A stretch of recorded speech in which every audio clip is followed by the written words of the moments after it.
क्या आपने भी नया डेयरी फार्म शुरू किया है और आपको भी फीड में समस्या आ रही है? क्या गर्मी में आपके पास भी पर्याप्त मात्रा में पानी है और फिर भी वो वेस्ट जा रहा है? क्या मक्की की सैलेड कैसे बनाए आपको पता नहीं है? ऐसा फीड बनाए जिससे पशु चाव से खाए। क्या ऐसी कोई चीज है जो हमें डेयरी फार्म में भूसे से भी कम रेट में आसानी से मिल सकेगी? नमस्कार किसान साथियों, मैं हूं आपके साथ में रेवंत सिंह और आपका स्वागत है हमारे YouTube channel Dodiya dairy farm में। आज बहुत ही अच्छी इस वीडियो के माध्यम से बहुत ही अच्छी जानकारी लेके आया हूं मैं आपके सामने। तो चलो जानकारी को शुरू कर। साथियों, आज इस वीडियो के माध्यम से जो नए और पुराने भी बहुत सारे डेयरी फार्म हैं जो ऐसी चीज़ बनाए जिससे हमें भूसे के कम रेट में मिल जाए, शुक्ले से कम रेट में। तो ऐसी चीज़ बहुत सारी है जो शुक्ले से भी कम रेट में मिल सकती है। तो आपको ऐसी आज जानकारी इस वीडियो के माध्यम से दूंगा मैं, जो आपको डेयरी फार्म चलाने में और डेयरी फार्म मैनेजमेंट में उसके साथ में आपको आसानी करेगा। और इसी के बाद में एक और बात बता देता हूँ, जो नए डेयरी फार्म पशुपालक है वो बहुत सारी दिक्कतों का सामना करना पड़ेगा उन्हें शुरू में, क्योंकि डेयरी फार्म में बहुत बड़ी समस्याएं आती हैं। तो ठीक है, आज इस वीडियो के माध्यम से मैं आपको मक्की का सैलेड, जो अपने क्षेत्र में मालवा क्षेत्र में तो बहुत कम ही लोग जानते हैं कि मक्की का सैलेड क्या रहता है, क्योंकि उनको जानकारी नहीं है। बहुत बड़े मालवा क्षेत्र में बहुत बड़े डेयरी फार्म है, मगर ये अधिकतर उन डेयरी फार्म में होता है मक्की का सैलेड जहाँ पर ये एचएफ गाय होती है। तो सिर्फ उनके लिए ये मक्की का सैलेड नहीं है, हमारे भैंस के लिए भी मक्की का सैलेड हो सकता है। अपनी जो जर्सी गाय है उनको भी खिला सकते हैं। एचएफ गाय है, अगर आपके पास एचएफ गाय है तो उनको भी खिला सकते हैं। ऐसा नहीं है कि वो एचएफ गाय को ही फिक्स रहेगा। ये जो मक्की का सैलेड है, वैसे तो जर्मन और अमेरिका में जहाँ भी बड़े देशों में जहाँ टेक्नोलॉजी अच्छी टेक्नोलॉजी है वहाँ पर इन चीज़ों का प्रयोग होता है, क्योंकि उसमें बहुत सारी मशीनरी लगती है, क्योंकि इतने आसानी से मक्की का सैलेड नहीं बनता है। मगर मैं आज आपको जो भी तरीका बताऊँगा वो देसी नुस्खे वाला है, और जो तरीका मैं बताऊँगा देसी नुस्खे वाला है, वो शानदार है। अपन घर पे भी कर सकते हैं, हालांकि उसमें भी मशीनरी की ज़रूरत है, मगर उसमें इतना नहीं है जितना टेक्नोलॉजी के जो अमेरिका और जर्मन जैसे देशों में जो पशुपालक करते हैं वो उनके बड़े लेवल पे स्तर होता है।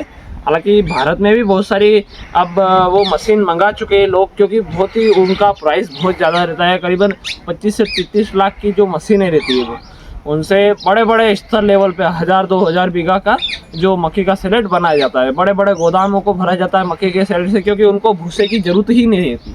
आप एक बार आपने मक्की का सैलेड बना लिया तो आपको भूसे की ज़रूरत नहीं रहती है। अब सबसे बड़ी बात ये है कि हम मक्की का सैलेड बनाएं कैसे। तो आपको क्या करना है, या तो आपके नज़दीकी कोई जो भी किसान हो, अगर उनसे आपको बात करनी, अगर वो आपको 5-10 बीघे की पर्याप्त मात्रा में पानी और उनका खेत अगर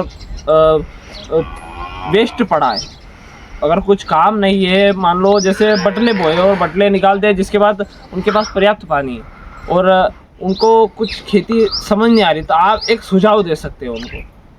सुझाव ये है कि अगर आपको उनसे बात करनी है कि भाई हमको आप 10 बीघे की मक्की उगा कर दे दो, हम आपको 2 या 3 रुपये पर केजी में खरीदेंगे, या आप जैसा ही आपको बीघे के हिसाब से, या और किसी जैसे मालवा क्षेत्र में बहुत सारी अलग तरीके से लिस्ट पे भी ले सकते हो आप। लिस्ट लेके मक्की खुद भी उगा सकते हो, या उनसे बात कर सकते, जैसे आपको अनुभव लगे ऐसा आप कर सकते हो। आपने 10 बीघे या 20 बीघे की मक्की उगा ली, उनको आपको क्या करना है कि कम से कम किस टाइम तक, जिस मक्की के तने में ऊपर से लगाकर नीचे तक 30% नमी, मतलब जो मक्का है उसके अंदर जो सबसे पहला भुट्टा कहाँ से आएगा, सबसे पहले ऊपर आएगा, जिसके बाद नीचे आता है। तो जो ऊपर वाला भुट्टा है आपको उसको छील के देखना है, उसको नख से दबा के देखना है, उसके अंदर दूध निकलना चाहिए। हल्का सा कठोर भी रहेगा चलेगा, मगर ज़्यादा नहीं, हल्का सा दूध निकलना चाहिए। उस टाइम को आपको उस मक्की को हार्वेस्टिंग कर लेना है पूरी गोड़ सही।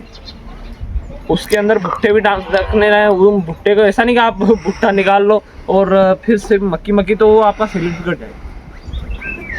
आपको करना क्या है, पूरा हार्वेस्टिंग कर लेना है। हार्वेस्टिंग मक्की को हार्वेस्टिंग करने के बाद आपको चाप कटर, जो बहुत सारे में एरिया में बड़े डेयरी फार्म में वहाँ पे तो ट्रैक्टर चाप कटर मिल जाएगा आपको। अगर आपके पास ट्रैक्टर चाप कटर नहीं है तो आप ऐसा करो कि एक दो दूसरे चाप कटर किसी से मांग के लाने के बाद उनको मोटर वाले चलने वाले हो तो कोई बात नहीं। अगर ट्रैक्टर चाप कटर मिल जाए तो बहुत ही बड़ी बात है, क्योंकि ट्रैक्टर चाप कटर एक दिन में कम से कम 100-150 कुंटल काट देगा। तो अगर आपको ट्रैक्टर चाप कटर मिल जाए तो आप ट्रैक्टर चाप कटर से एक ही दिन में आपकी जो भी 5-10 बीघे की मक्की है वो आराम से काट सकते हो। तो आपको ट्रैक्टर चाप कटर काटने के बाद उस मक्की को बिल्कुल आधा इंच, मतलब आधा इंच तो बहुत ज़्यादा है, मतलब उसके में जो गैप रहती है बहुत सारी, आधा इंच अगर आप काट लोगे तो अच्छी रहेगी। ज़्यादा बड़ा नहीं काटना, आधा इंच अच्छा रहेगा। तो आधा इंच काटने के बाद आपको करना क्या है कि उस कुट्टी को एक घर में, जैसे या तो आप घर कर लो या एक खाली जो पड़ी जगह में पॉलीथीन बिछा के उसके जो 500 से 700 माइक्रोन की जो काली पॉलीथीन आती है, काली भी आती है, वाइट भी आती है, काली अच्छी रहेगी। तो काली पॉलीथीन को अच्छे आपके हिसाब से देख लो कि हमारे पास इतना माल निकलेगा 100 कुंटल, तो उसके हिसाब से आपको क्या करना है, उसे बिछा के उसके ऊपर कुट्टी डाल के उसे अच्छे प्रेस करना है। प्रेस का मतलब ये रहेगा मेरा कि या तो आप ट्रैक्टर से गूंद दो, उसे ट्रैक्टर से चढ़ा के उसको गूंद दो, या फिर आप वैसे सही तरीका ट्रैक्टर का ही है कि ट्रैक्टर से चढ़ा के खुली जगह रहेगी, आराम से चढ़ भी जाएगा ट्रैक्टर। जितना आप डालो, एक ट्राली डालो तो उस पर ट्रैक्टर चढ़ा के उसको गूंद दो, प्रेस कर दो उसे। उसके अंदर हवा बिल्कुल भी नहीं लेनी चाहिए, चाहे पूरा दिन लगे आपको या रात लगे, आपको प्रेस बहुत ज़्यादा करना है। आप जितना हो सके उतना उसे प्रेस करें, दबाने के बाद पूरे पॉलीथीन को, मतलब पूरे जो बरसाती है आप उससे पूरे को पैक कर दो। और 45 दिन तक क्या करना है, कोई कुछ डालना भी नहीं है। हालांकि थोड़ा बहुत नमक डाल सकते हो, पर वैसे कोई विशेष बात नहीं है, आप नहीं भी डालोगे चलेंगे। तो आपको क्या करना है कि 45 दिन तक उसे हाथ नहीं लगाना है, पूरा पैक करना, हवा इतनी थोड़ी भी नहीं जानी चाहिए। 45 दिन तक आपको कुछ थोड़ा भी उसके अंदर हवा नहीं जानी चाहिए, ना उसे खोलना है। 45 दिन के बाद आप किसी भी टाइम उसे खोल के पशुओं को खिला सकते हैं। जो पशु उसके खाने के बाद जो दूध देगा, शायद ही जो बड़े बड़े डेयरी फार्म में सफल क्यों होते हैं, हमारे छोटे डेयरी फार्म क्यों नहीं सफल हो पा रहे, क्योंकि हम जो 12 और 14 रुपए के भूसे को इकट्ठा कर रहे हैं ना, ये हमारे घाटे वाला सौदा है। तो आपको मैं जो बताया है, 45 दिन बाद आप किसी भी टाइम खोल के उसे खिला सकते हैं। आपको सावधानी क्या रखनी है, उसके अंदर पानी नहीं जाना चाहिए बिल्कुल भी। जितना लिया है, मान लो 1 फीट पूरा कातरा सामने से लिया है, वो 1 फीट आपको पूरा लेके तुरंत उसको ढक देना है। उससे जो पशु दूध देगा, अच्छा उसके वो बनता है क्यों नहीं, वो सड़ क्यों जाता है, सड़ नहीं जाता।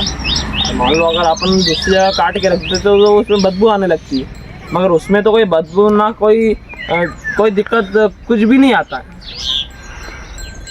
बात ये है कि उसके अंदर 3 एसिड निकलते हैं, एमिनो एसिड, फेरोन एसिड और एडोजा एसिड। ऐसे 3 एसिड निकलते हैं जो बिल्कुल भी हवा ना होने के कारण, हवा बिल्कुल भी ना होने के कारण वो सड़ता नहीं। और जिसके बाद उसके अंदर मक्की का वो दाना भी रहेगा, तो उससे क्या होगा कि जो पशु खाएगा तो उससे दूध भी बढ़ेगा, आपका पशु का जो मांस है वो भी बढ़ेगा, पशु हेल्थ में भी अच्छा रहेगा, पशु बीमार भी नहीं होगा। बहुत सारी फायदे वाली चीज़ें। तो आज इस वीडियो के माध्यम से मैंने जो भी जानकारी दी है, ये एक पशुपालक ही जान सकता है कि उसे कैसे बनाया जा सकता है, क्योंकि उतना आसान भी नहीं है जितना दिख रहा है। जो मैंने बताया उतना आसान भी नहीं है, क्योंकि आपको मक्खी लेना है या आप घर पे उगाओगे, ये बहुत बड़ी दिक्कत वाली बात है। मगर आपको भूसे से कम रेट में पड़ेगी। अगर आप किसी से खरीदते भी है तो आपसे 2 या 3 रुपये किलो में ही पड़ेगी। तो साथियों, आज जो जानकारी बताई वो आपको पसंद आई होगी, और हमारे वीडियो के माध्यम से अगर आपको पसंद आई हो तो आप अपने दोस्त को ये बताएं, अपने पशुपालक जो भाई है उनको भी शेयर करें, और हमारे चैनल पर नए आए हैं तो आप चैनल को सब्सक्राइब करें, और अगर फेसबुक वाले पेज पे अगर आप देख रहे हो तो फॉलो करें। धन्यवाद।